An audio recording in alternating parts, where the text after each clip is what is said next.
Hello বন্ধুরা, এসে গেছি আবার একটা রেসিপি নিয়ে তোমাদের কাছে। চিকেন কাবাব।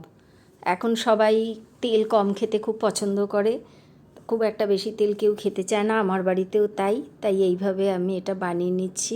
খানিকটা বোনলেস চিকেন সেদ্ধ করে নিয়েছিলাম, আর আলুটাকে এইভাবে পেঁয়াজ কুচো আর লঙ্কা দিয়ে সেদ্ধ করে মেখে নিয়েছিলাম।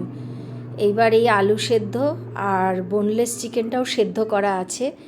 বোনলেস চিকেনটা যখন সেদ্ধ করেছি তখনই তার মধ্যে একটু পেঁয়াজ, রসুন এবং লেবুর রস দিয়েই সেদ্ধ করেছিলাম, তাই এখন আর কিছু দিতে হলো না। আন্দাজ মতো সামান্য নুন দিলাম, আর এই তন্দুরি সসটা দিয়ে আর 2 চামচ কর্নফ্লাওয়ার দিয়ে মেখে নেব।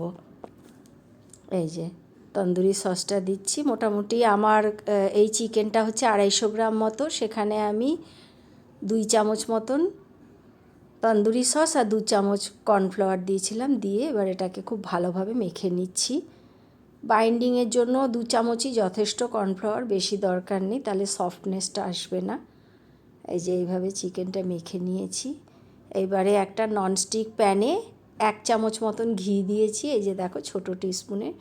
ঘিটা যখন গরম হয়ে যাবে তখন এইভাবে কাবাবের আকারে করে আমি চাটুর মধ্যে দিয়ে দিচ্ছি তাওয়াতে। গ্যাসটা লো মিডিয়াম হিটে থাকবে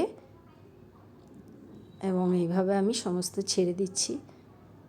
তোমরা কে কীভাবে কাবাব করো আমাকে জানিও, আর এই রেসিপিটা যদি ভালো লাগে তো please like, share and subscribe করে দিও। আর এটা তোমরা যদি না করে থাকো তো এইভাবে করে খেয়ে দেখো, খুব ভালো হয় খেতে। তেল বেশি লাগে না, খুব হেলদি একটা রেসিপি, অথচ মুখরোচক। তা এই যে একটু উল্টে উল্টে দিচ্ছি আবার, মিনিট 2 পরে। ঢেকে দেওয়ার কোনো প্রয়োজন নেই, ননস্টিক তাওয়ায় খোলা আছেই করা যাবে, কোনো প্রয়োজন নেই ঢেকে দেওয়ার। এই যে এইভাবে খুব বেশি সময় লাগে না, সব মিলিয়ে 7-8 মিনিটের মধ্যেই এটা হয়ে যায়, হালকা বাদামি করে ভেজে ভেজে। এই যে এইভাবে এই অবস্থায় আমি নামিয়ে নিয়েছিলাম। এই যে দেখো, তোমাদেরকে আমি দেখাচ্ছি। এই যে এইভাবে নামিয়ে গরম গরম তোমরা স্যালাড বা সস বা মেয়োনিজ যে যেমন পছন্দ করো সেইভাবে তোমরা পরিবেশন করতে পারো। এটা একটা সন্ধ্যের স্ন্যাক্স হিসেবে বেশ ভালো জমে যায়। তো ভিডিওটা ভালো লাগলে লাইক, শেয়ার, সাবস্ক্রাইব করে দিও। এই যে আমি পরিবেশনের জন্য নিয়ে যাচ্ছি। আজকের মতন ব্লগটা আমি এখানেই শেষ করছি। তোমরা খুব ভালো থেকো। টাটা।